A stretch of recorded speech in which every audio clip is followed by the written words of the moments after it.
Hi, Seth. You've been part of I would say, a really good defensive core in the last few years, you and Zach and even the other guys. How do you account for the struggles that you guys have had on that side? We just have to be more decisive, I think, and just a little sharper puck movement. We're not talking about drastic changes here. We're just, maybe 3-4 plays a game that will help our team get out of the defensive zone and into the neutral zone and into the offensive zone to create plays. And you've been used to obviously playing with Zach. You've played some with him with injuries. You've been moved around a little bit. Got different partners. How much does that affect things, not having the same pairs?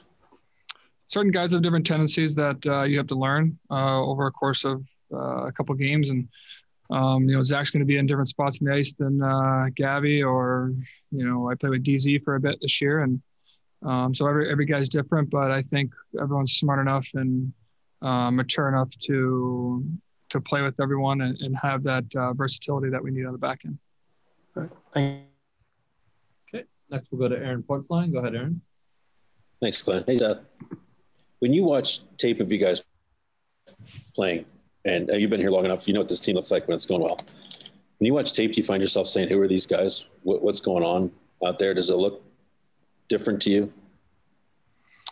Well, I mean, obviously we haven't played with the consistency we need to play with. And so yeah, it does. I don't think we're physical enough. And, I think we just need to learn from our mistakes a little bit more and be more concentrated and more ready to go, every single shift. And, we can't take any shift for granted, any back check, any finish check, any good stick. I think we had a good day of practice today, and we'll be ready to go tomorrow. It feels like, and tell me if I'm wrong, I know you will, it feels like you guys are trying today to sort of draw a line. In other words, it ends now, it stops now. From this day forward, this is where we're at this season. Does it feel that way to you as well? Well, we can talk about it. You can talk about it all you want, but until you go do it, that line keeps getting pushed. So, that's on me. That's on the leaders. That's on everybody in the room to come and be a little bit better every day, and that'll make our team better. You guys were 12-14-4 after 30 games last year. I know it's heightened this year because the season's so much shorter. But is that in a strange way reassuring that you've been through hardships before and you can turn it around?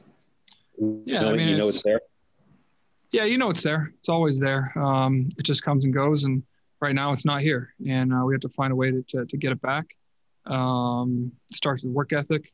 It starts with trusting each other on the ice, playing the right systems, being individually great at what you do, and playing your role well. It's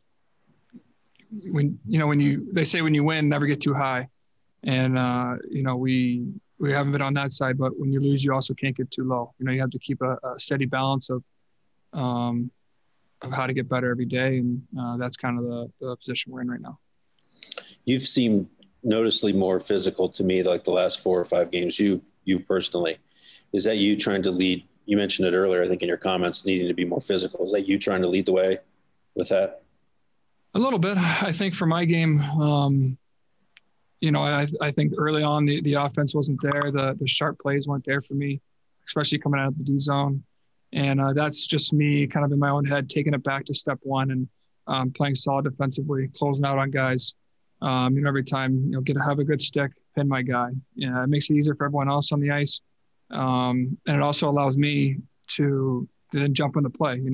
Our guys get the puck, then I can go jump in the play and make things happen. But before D zone wasn't very well. And I think it definitely showed. So that's something that I've kind of been in my own head this past, week or two, about being more physical and trying to lead by example in that sense.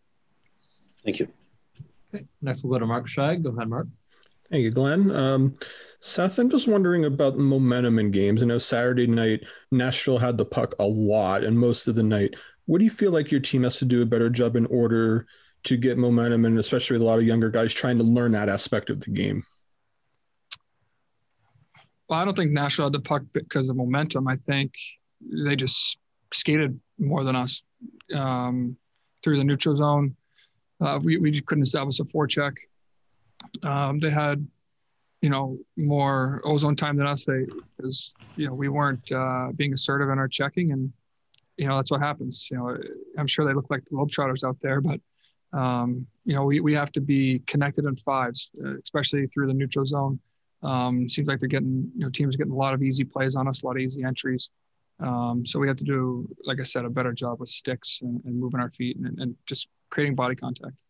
And Seth, I just want to switch gears for a second. With today being the anniversary of the Miracle on Ice game, just what do you remember of that game, and just how much of an influence did that have on you? Well, that was obviously an important moment in USA hockey. Obviously, everyone knows the movie, and that's kind of how you remember it by. I've obviously never seen the full game. It's almost 15 years before I was born, but that's obviously one of the top moments that we've had as U.S.-born players have had, and to see that movie still to this day, it gives me chills watching that movie and watching the job that those guys did in that tournament. Okay, next we'll go to Sean Dunnigan. Go ahead, Sean. Thanks, Glenn. Seth, with the announcement of the addition of fans in the stands, even though it's going to be a small amount, 10% of capacity, do you think that will add any sort of play to your game now that people will be in the stands watching you guys play instead of it being just an empty arena? I'm happy that the fans are coming back. We can't wait to get fifth line back and supporting us on the ice. But that has no effect on what's been going on here. So, we're not the only team without fans in the stands. Is kind of my point leading to this moment. So we it's in our room, but yeah, we're ecstatic to get the fans back. Okay. Finally, we'll go back to Bill Rabinowitz. Go ahead, Bill. Hi, Seth. About the penalty kill, the good news is you guys lead the league in shorthanded goals. But otherwise, it's been a struggle. Can you pinpoint why that's been and what steps need to be taken? I think we need to stay connected. I think we've been on different pages at moments, and anytime, especially when you're down a man and guys not everyone's doing their job, it ends up in the net, and it is what it is right now, and. I think if everyone's just, like I said, 5% better and just a little bit smarter, I think that'll take care of itself.